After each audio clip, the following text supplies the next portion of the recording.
In the year 1873, a year when death seemed to walk beside every household, when fever, hunger, and despair claimed as many lives as the wars of men, words became a different kind of grave.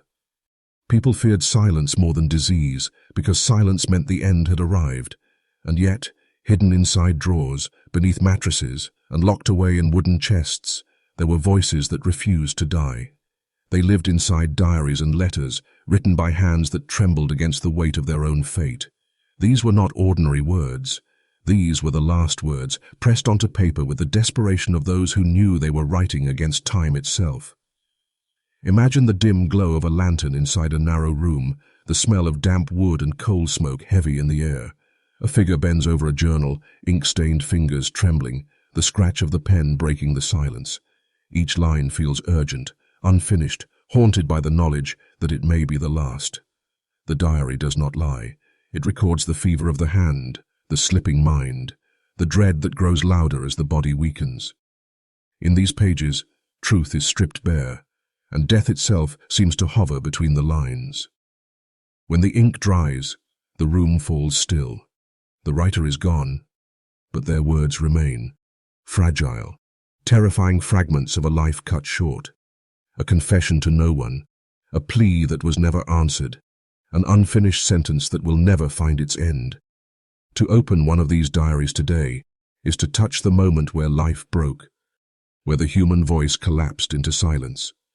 It is to hold in your hands the last cry of a soul that could not escape what was coming. The year 1873 left many such cries behind.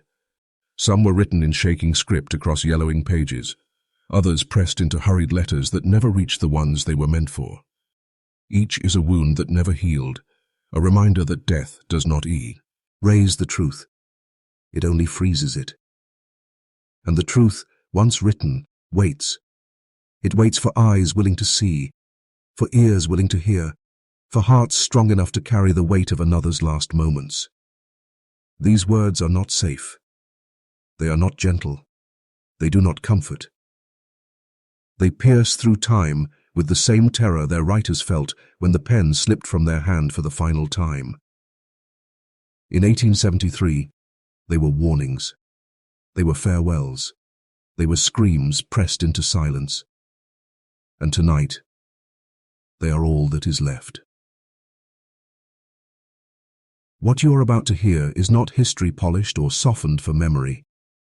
It is the raw edge of human truth, written when death was in the room, waiting.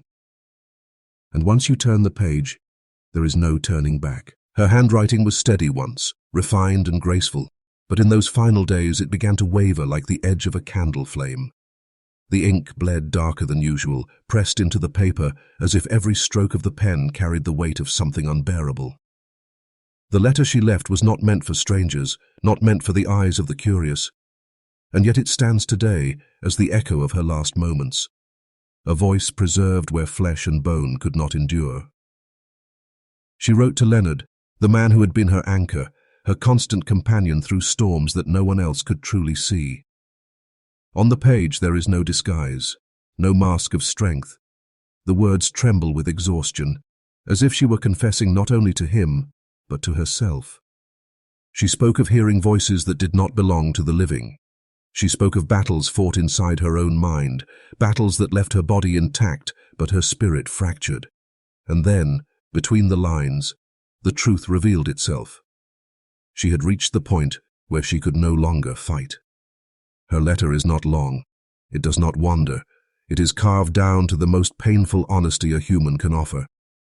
She tells him that she owes all her happiness to him, that without his love she would have fallen much sooner. She begs for forgiveness, even as she is already beyond forgiving herself. And then the words darken into a final certainty. She cannot go on. Imagine holding that page in your hands, the ink still damp, the letters heavy and rushed, as if written while her heart raced against the decision she had already made. You can feel the desperation pressing through the paper, a voice that wanted to speak one last time before it fell silent forever. When the letter was finished, she folded it carefully. No frantic tearing, no stains of panic, only a terrible calm. The kind of calm that comes when a decision has already been sealed inside the soul. She left it behind, not as an explanation, because how could there ever be one, but as a trace of the woman she had been, a piece of herself she could not carry where she was going. Moments later, she walked into the water. Stones in her pockets, the river pulling her down until her words were all that remained. And so the letter lives on, a quiet scream trapped in ink, a final breath sealed on paper.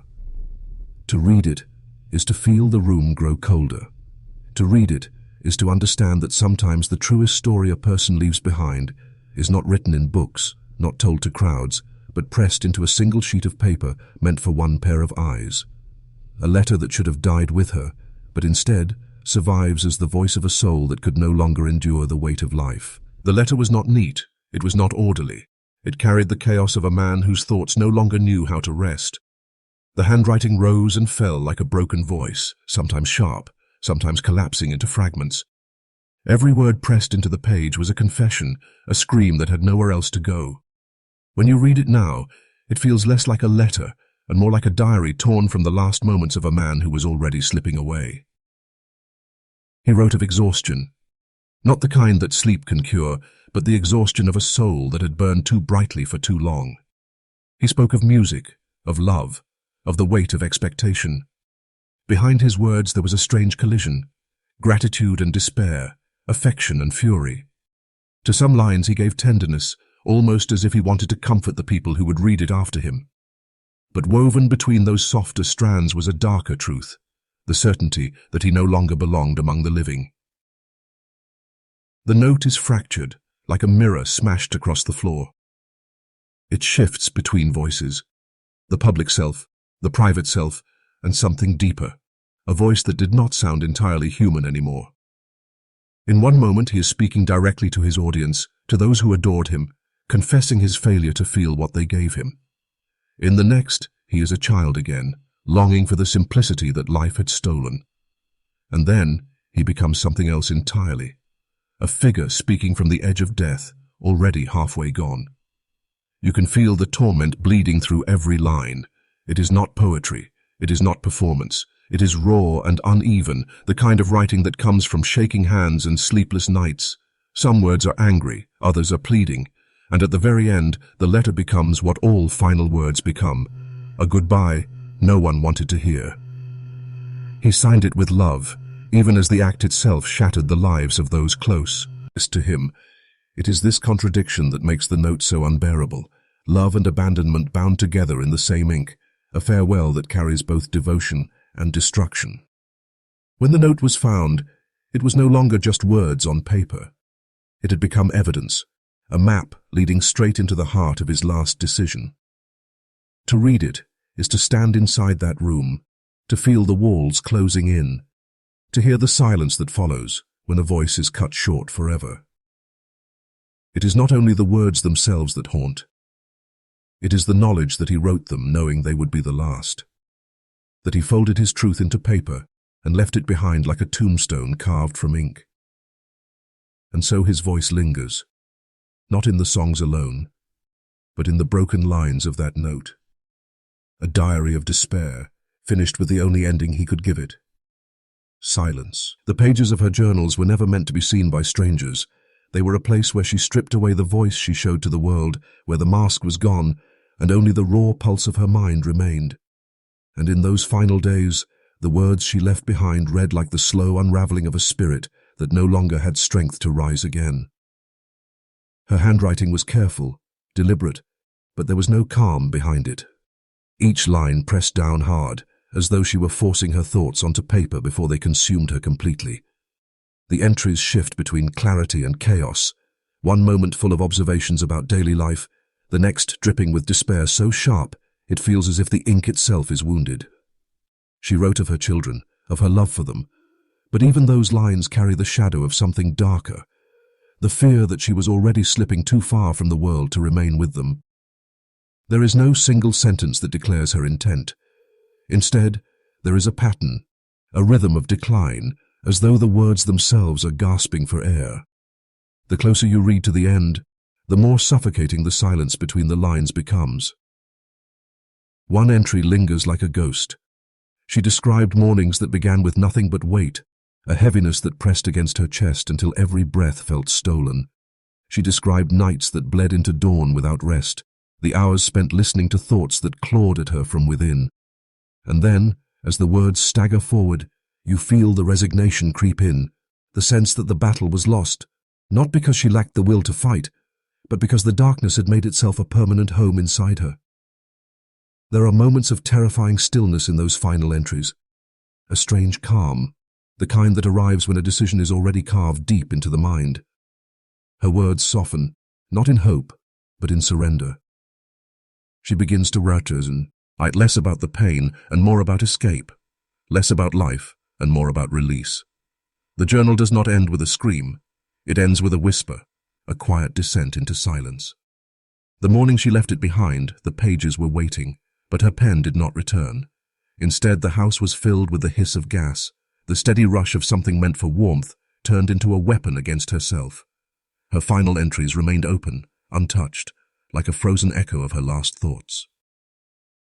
To read them now is to feel the weight of inevitability. They do not plead. They do not bargain. They simply record the steady collapse of a woman whose words were sharper than knives, but who could not cut through the shadow inside her own mind.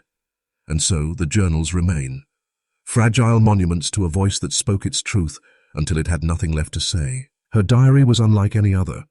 It was not filled with ordinary words, but with a fusion of images and sentences that blurred the line between art and confession. The pages were stained with vibrant colors, reds that looked like wounds, blues that felt like drowning, blacks that bled across the paper like shadows swallowing the light. Her words did not march in straight lines. They swirled, tangled, erupted like fevered visions. To look at those final pages is not to read a diary. It is to step into a mind that was breaking apart and trying, desperately, to paint its own escape. Frida Kahlo had lived her life in pain. The accidents, the endless surgeries, the unrelenting torment of a body that betrayed her, all of it had already carved itself into her art. But her diary showed something more intimate, the torment that no painting on canvas could hold. Her final entries are riddled with symbols that feel like omens, as though she was drawing messages not for others, but for the silence that was waiting for her. In one of her last entries, she sketched herself as both alive and decayed, flesh and skeleton intertwined. Around the image, words circle like vultures, fragments of thoughts, half-sentences, the kind of writing that does not explain, but reveals. Among them is the phrase that clings to the reader like frost. I hope the exit is joyful. 7 words scratched into the page with the weight of a lifetime behind them. 7 words that turn the diary into a farewell. There is something unsettling about the mixture of beauty and horror in those pages. Her handwriting curves like delicate threads, but what they say is unbearable. Her drawings bloom like flowers, but they are rooted in pain, bone, and death. It is as though she was trying to soften the truth for herself, disguising despair in the colors of her own imagination. Yet the mask cannot hold. The closer the diary creeps toward its end, the more the words begin to sound like a final dialogue between her and the shadow that had followed her all her life. When the pages stopped, there was no dramatic flourish, no grand closing statement, just silence. Her body failed soon after, leaving behind a book that feels less like a diary and more like a mirror, one that reflects not the face of the living, but the gaze of someone who had already stepped across the threshold. To open those last pages today is to be caught between worlds. The art seduces, the colors mesmerize, but the words underneath stab like knives. They whisper not of hope, but of release. They are the confession of a woman who fought her entire life against pain, and finally, in ink, admitted she was ready to let go. Her diary does not simply end. It feels as though it dissolves, slipping into silence, leaving behind only the echo of her last wish, that the exit would not be dark, but joyful. Her diary began with the voice of a child, but by its end, it had become the voice of someone far older than her years. In those final entries, the pages no longer sound like the hopeful musings of a young girl hiding from the world. They sound like the echo of a soul pressed beneath the weight of history, fear, and the slow realization that the walls around her could not keep the darkness outside forever.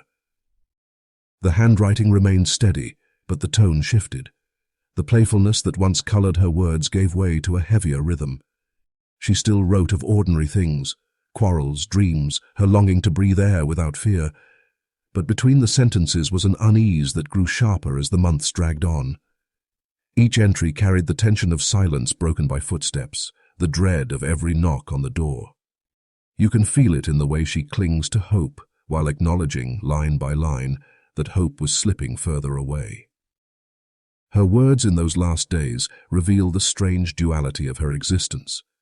She was a teenager, dreaming of love, of freedom, of a future that seemed just out of reach, and yet she was also a prisoner, counting hours, waiting for the inevitable moment when hiding would no longer be enough. It is this tension that makes her diary unbearable to read at its end. She is both alive and already mourning the life she knows she may never have. One of her final entries speaks of how she still believes, even after everything, that people are good at heart. But when you read it now, in the shadow of what came after, it feels less like faith and more like a fragile shield against despair. It is the kind of hope spoken by someone who knows the darkness is at the door, but cannot bear to surrender completely. The optimism is there, but it is trembling, hollow, already half broken. And then, without warning, the pages stop. There is no farewell, no final reflection, no explanation.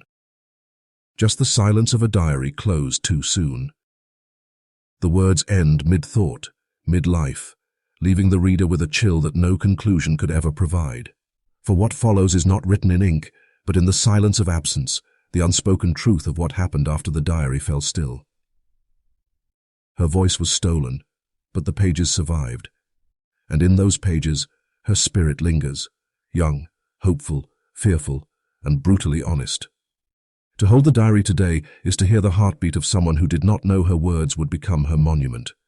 It is to feel the suffocating weight of history pressing through a child's hand. Anne Frank's diary does not simply tell a story. It traps you in a moment where life could end at any second. And when the entries cease, that silence screams louder than any words could. His life was shaped by shadows, and his words carved those shadows into tales that still breathe dread. But in his final days, the horror no longer lived only in his imagination. It crept into his own body, his mind, and his voice, until he became one of his own unfinished stories. Edgar Allan Poe's last writings, and the fragments of speech he left behind, feel less like the end of a man and more like the final chapter of a nightmare. In October of 1849, he was found delirious, wandering the streets in clothes that did not belong to him. His eyes were distant, his words fractured, as if he was speaking from somewhere between the world of the living and the world he had written about for so long. Witnesses said he muttered strange things, half coherent, prayers mixed with cries, names spoken to no one who could answer. He was taken to a hospital, but his mind never returned. There are no clean diary entries, no polished letters from those last hours. What remains are fragments, scribbles, delirious words, the testimony of those who stood by his bedside. He called out again and again for a name, Reynolds. No one knew who Reynolds was, no friend or family by that name, no record of such a figure in his life. Yet in those last hours, it was the word that left his lips, over and over, as though he were trying to speak to someone who waited for him in the shadows. When doctors tried to rouse him, his words slipped into rambling sentences about visions no one else could see. He spoke of being trapped, of being unable to escape, of a darkness pressing closer. These were not the crafted sentences of a writer. They were the unraveling thoughts of a man standing on the threshold of death, his mind collapsing into the very terror he had once commanded with ink. The final written traces from that time are brief, jagged, more scrawls than letters. Some accounts suggest he attempted to write but could no longer form the words. His hands shook, his eyes blurred, his sentences broke apart before they could be finished. If those fragments survived, they would not have read like poetry. They would have read like the cries of a man clawing against the silence waiting to swallow him. On October 7th, his voice went quiet. The delirium ended not in clarity, but in silence. His last words, spoken to the living, were, "Lord, help my poor soul." 6 words that could have been a prayer, a confession, or the cry of a man who had lived too long in the company of his own nightmares. Poe's death left no neat conclusion, no diary tied shut, no letter of explanation. Only fragments, mutterings, delirium, the ink of a life that bled out too soon. And like his stories, his ending offers no answers. Only a door left open to the darkness. His entire life had been built on speed, chaos, and words that cut like glass. Hunter S. Thompson wrote as if the world was always seconds away from collapse, and he made himself both the witness and the executioner of its madness. But in the end, even the man who seemed impossible to break left behind something chillingly human. A final note, brief and blunt, the kind of truth that leaves no room for questions. The note was titled simply, "Football season is over." 8 letters strung together into a headline that looked more like a joke than a farewell. But beneath that title lay the raw edge of his truth, stripped of any of the manic humor that had carried him through decades of reckless living. His last words did not read like philosophy. They did not read like literature. They read like a man whispering into the dark, too tired to continue. He wrote that life had become nothing but boredom, a drag of time that no longer offered joy. He spoke of being 67, of the pain of aging, of the cruelty of a body that had betrayed him. There is no poetry in his final words, only exhaustion. A sentence as sharp as a knife. No more games, no more bombs, no more walking, no more fun. It is not a lament. It is a declaration. A man signing his departure from the world with the same bluntness he had used to slice through everything else. Reading it now, the brevity is what unsettles most.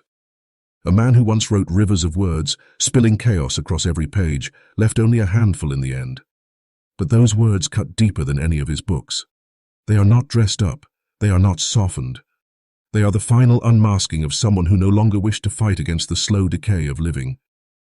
When the note was finished, it was not folded carefully or hidden away. It was left there, waiting, almost like a signal.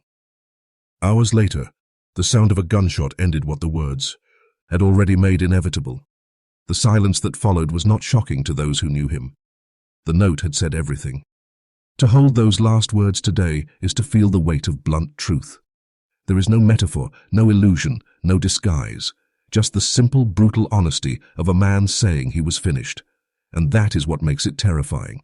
Not that it was hidden or mysterious, but that it was so clear, so final. Hunter S. Thompson wrote with fury and fire all his life. But his last note was quiet, short, and merciless. A man who once filled the world with words left it with almost none.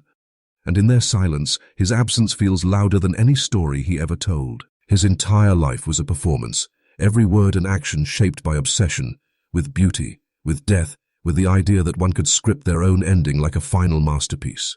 Yukio Mishima was not content to simply write about tragedy. He wanted to live it, to embody it, to carve his beliefs into reality with both ink and blood. His last writings reflect that terrifying clarity, a man preparing not just to die, but to transform death into his ultimate creation. In his final days, Mishima's notebooks were filled with a strange calm. He wrote not of despair, but of purpose. He described the decay of modern Japan, the loss of honor, the emptiness he saw spreading through society. His words grew sharper, colder, as though each sentence was cutting away his last ties to the world. There is no rambling, no hesitation. Every line feels like the march of a soldier toward a conclusion he had already accepted. On the morning of November 25, 1970, he left behind his last written words, a manifesto, a declaration, and a farewell all at once. In it, he called for a return to honor, for the soul of his nation to be reclaimed. But beneath the politics, there was something far more personal. His writing trembled with obsession, the desire to merge art and death into one final act, a death that would not be accidental or hidden, but deliberate, ceremonial, unforgettable. He wrote of the body as a temple, of beauty preserved only in the moment of destruction. His words read less like political theory and more like scripture for a religion of one. Each sentence is frightening in its certainty, the conviction of a man who had rehearsed his end in both thought and ritual. His final manifesto does not feel like a goodbye. It feels like a script, a command, a stage direction written for himself. And then, he carried it out. Surrounded by his private militia, he delivered a speech that no one wanted to hear, his words drowned by laughter and disbelief. But Mishima had already written the ending. Minutes later, he enacted it. The ritual of seppuku, a deliberate slicing open of his own body, an ending both grotesque and theatrical. His last writings and his last act became one, the words bleeding into reality in the most literal way possible. Today, those writings remain as disturbing as the act itself. They are not the desperate scrawls of a man unraveling, but the focused declarations of someone who believed death could be molded into art. That certainty makes them unbearable to read. They do not tremble. They do not falter. They command. In the end, Yukio Mishima wrote his death into existence. His final words were not just ink on a page. They were instructions carried out in blood, leaving behind a silence that feels less like the end of a life and more like the last line of a play no one wanted to watch. What remains after the ink dries? What lingers when the last word has been written, when the hand falls still, when the silence swallows the voice forever? Diaries and letters are fragile things, paper, ink, handwriting. But in their final pages, they become something else. They are not just records of life, they are monuments to its ending. Across time and across the world, the last words of the dying share a disturbing power. Virginia Woolf's letter, drifting away on the water. Kurt Cobain's farewell, torn between despair and love.